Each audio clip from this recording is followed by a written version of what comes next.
جی बिस्मिल्लाहिर्रहमानिर्रहीम। अगर बात की जाए जादू की, तो जादू देखें कुरान मजीद जिसको अपने लफ्ज़ से ताबीर करता है, लाजमी बात है उसकी हकीकत भी है और लाजमी बात है वो दुनिया में मौजूद भी है। और इस वक्त मसला इख्तलाफ इस चीज़ में नहीं रहा कि इसकी हकीकत है या नहीं है।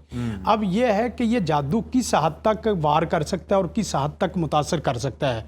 तो कुरान करीम देखा जाए वलाकिन्न शयातीन काफर युअल्लिमून अन्नास सिहर, कि जादू भी है और जादू करने वाले शैतान हैं और जादू करने वाले काफर हैं। ये तीनों कुरान करीम ने एक ही आयत में डिग्रियां दे दी हैं। और इसी तरह दूसरी आयत देखी जाए, फरमाया कि अलकौ साहरु आयुन अन्नास, आँखों को मुतासर कर देता है जादू।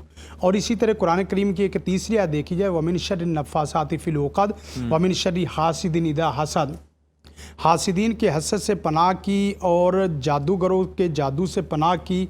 बाकायदा एक पूरी सूरत अल्लाह ताला ने नाज़िल की है। हदीसों में देखा जाए नबी कायनात सल्लल्लाहु अलैहि वसल्लम का फरमान है, इज्तनिबू अस्सबल मुबिकात, 7 हलाक करने वाली यानी तबाही का सबब बनने वाली चीज़ों से बचो।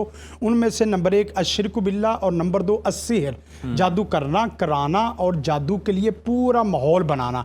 ये तमाम के तमाम लोग इसी के अंदर शामिल हैं। और हदीस देखी जाए नबी कायनात सल्लल्लाहु अलैहि वसल्लम का फरमान, मन आता काहिनन फसअलहु अन शैइन लम तुक़बल लहु सलातु अर्बईन लैला, जो आदमी किसी जादूगर के पास जाता है और अपने सवालात पूछता है, सिर्फ 40 दिन पूछने से उसकी नमाज कबूल नहीं होती। कोई अमल नहीं करवाता, सिर्फ ये कहता है मेरी फ़ाल निकालो, मेरा हिसाब निकालो।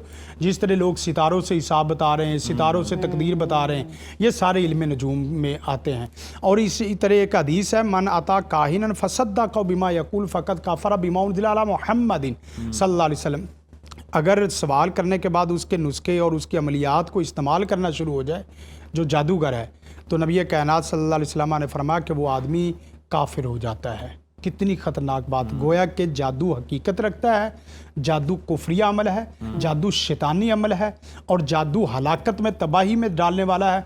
और अगर इसी हालत में बंदा मर गया तो नबी कायनात सल्लल्लाहु अलैहि वसल्लम का फरमान उस आदमी के लिए है जो तवीद पहनता है, जो तवीद पहनाता और देता है, बनाता है, तैयार करता हूँ, उसके लिए आप अंदाज़ा करें क्या है। फरमाया कि वो कभी भी कामयाब नहीं होगा। ये जो हदूद आपने बताई नाफिज होती हैं, ये आम जादू और काले जादू दोनों पे है, और इसको डिफ्रेंशिएट भी कर दें, ये भी बता दें। और काले जादू को क्यों सबसे ज्यादा खतरनाक कहा जाता है, किस हद तक इसके नुकसान जादू की शदीद होते हैं? जादू की ना 2 शक्लें बनावटी बनाई जाती हैं। अच्छा, मसलन बनावटी बनाने का मतलब यह है कि जादू तो सारा ही स्याह है, बिल्कुल ठीक है, जादू सारा ही काला है और जादू सारा ही भयानक है। सिर्फ बाद लोग कहते हैं कि जो जोड़ने का काम करता है वो सफेद है, जो तोड़ने का काम करता है वो काला है। अच्छा। जो लड़ाई झगड़ा डालता है और तबाही आग जलाता है वो जादू काला है, जो आग बुझाता है वो जादू सफेद है। ये अपनी अपनी डेफिनेशन अपने असल ये है कि जादू सारे का सारा स्याह और सारे का सारा भयानक और काला ही है। जादू जिसको जादू कहा जाता है वो जादू है ही तबाही। नबी कायनात सल्लल्लाहु अलैहि वसल्लम की मैंने हदीस आपके सामने रखी, कुरान करीम की आयत से रखी, तो इससे पता चलता है कि जादू किसी भी शक्ल का है वो तबाही है।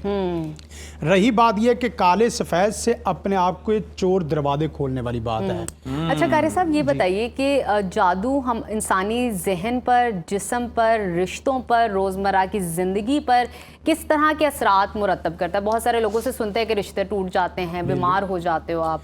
देखें, मैं इसको बड़े टू द पॉइंट अहम निकात की शक्ल में, एक तो यह है कि वो सबसे ख़तरनाक जादू वो है जो आपके दिल दिमाग के ऊपर असर करे।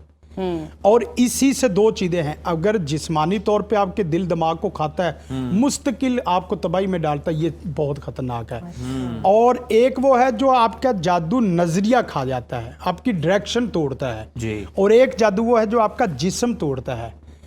गोया के नजरिया, ईमान, डायरेक्शन तोड़ने वाला जादू वो है, वो सबसे खतरनाक है। और अगर वो तवालत भी पकड़ ले, यानी 10 साल, 20 साल, 1 नस्ल, 2 नस्ल, 3 नस्लों तक, तो गोया कि वो तो बहुत ही इंतहाई ख़तरनाक है। जो जिस्म का मर्द है, मसलन किसी का सर पकड़ेगा, किसी की कमर पकड़ेगी, किसी की टांग पकड़ेगी, किसी का जिस्म वैसे बीमार हो गया, ये भी ख़तरनाक शक्लें हैं, लेकिन ये इतनी ख़तरनाक शक्लें नहीं हैं। और तीसरी शक्ल ये है कि आपके मुआशरे या आपके माहौल को मुतासर करें। मसलन आपके बिजनेस को मुतासर करता है, आपकी इज़्ज़त को मुतासर करता है, आपके آپ کی تعلیم کو متاثر کرتا ہے، آپ کے جو نعیم شیم ہیں ان کو متاثر کرتا ہے.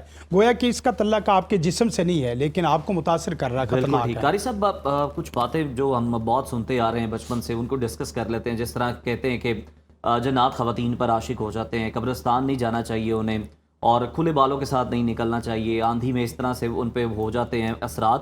شرعی روحانی حقیقت کیا ہے ان دعووں کی، ان باتوں کی؟ دیکھیں جادو یا جن جس وقت خواتین پہ ہوتا ہے تو خواتین پہ ہونے کی بنیادی صورتیں خواتین خود ہی بنتی ہیں. مثلا ایک تو یہ ہے کہ وہ خوف نہ کھائے، بال کھلے بھی ہیں، خوف نہ کھائے، صحیح. تو وہ خوف نہ کھائے تو اس کے اوپر بھی اثر نہیں ہوتا. ٹھیک ہے. خوف بھی ہے، بال بھی کھلے ہیں، اور اسی طرح ساتھ ساتھ خوشبو لگی ہوئی خوشبو ہے، ہاں جی. یا وہ تمام چیزیں جو غیر شرعی ہیں اس کی وجہ سے جادو بہت تیزی سے ہوتا ہے. اور سب سے زیادہ جو حساس چیز ہے کہ جن دنوں میں نماز خواتین نے نہیں پڑھنی ہوتی ان دنوں میں اذکار بھی نہیں وہ کرتی، حالانکہ ان دنوں میں اذکار خصوصاً کرنے چاہیے. اچھا. یعنی جن دنوں میں خواتین نے نماز نہیں پڑھنی، ہماری مائیں بہنیں بیٹی ہیں، میں تو سب کو تعلیم کرتا ہوں کہ بیٹا جن دنوں میں نماز نہیں پڑھنی ان دنوں میں آپ نے اذکار اتنی خصوصیت سے کرنے ہیں. آپ کی زبان پاک ہے، آپ کی زبان پاک ہے.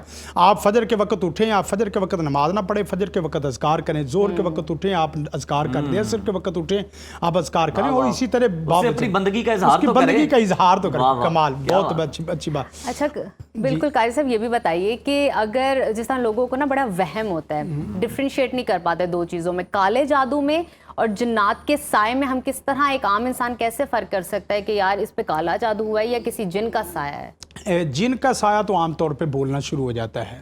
اچھا بولنا شروع ہو جاتا ہے، اندر سے آوازیں شروع ہو جاتی ہے، اور وہ بندہ جج کرنا چاہے تو جج ہو بھی جاتا ہے. مثلا آپ کو اس کے سر پہ ہاتھ رکھ لے، اپنا محرم ہے تو اس کے سر پہ ہاتھ رکھ لیں. ہاتھ رکھیں گے تو آپ کو باقاعدہ فیل ہوگا کہ اس کے سر کی کیفیات بدل رہی ہیں. آپ دل پہ رکھیں گے تو دل پہ باقاعدہ آپ کی کیفیات بدلتی ہوئی محسوس ہوں گی. جو جادو ہوتا ہے وہ عام طور پہ بڑی سلو سپیڈ سے وہ چلتا رہتا ہے. ٹھیک ہے. اور جو جن ہے وہ باقاعدہ ایک مخلوق ہے، وہ فوراً سے پہلے تیزی کے ساتھ اثرات دکھاتا ہے. سب سے پہلے تو اس کے چہرے پہ اثرات نظر آتے ہیں. دوسرا یہ ہے کہ قرآن چہرے کے اثرات میں کیا ہے؟ چہرے کے اثرات کی اس کی رنگت بدل گئی ہے، اسی طرح اس کی جو نا وہ رنگت کی تبدیلی کے ساتھ ساتھ اس کی آنکھوں میں مسئلہ ہے، اس کی آواز میں مسئلہ آ گیا، اس کے جو نا وہ لفظوں کے اندر جو نا وہ کچھ ایسے مسائل آ گئے. مثلا بولنا کچھ چاہ رہا تھا، منہ سے کچھ اور نکل رہا. جس طرح مجنون ایک دیوانہ آدمی ہوتا ہے. جی یہ تو ہو گئے، مطلب پتہ چل گیا. لاسٹلی ذرا یہ کمنٹ کر دیجیے گا مختصراً، کیا کسی پر کیے گئے جادو کے اثرات کو پلٹا بھی جا سکتا ہے؟ اور اگر یہ پلٹا جا سکتا ہے تو یہ کیا درست ہے؟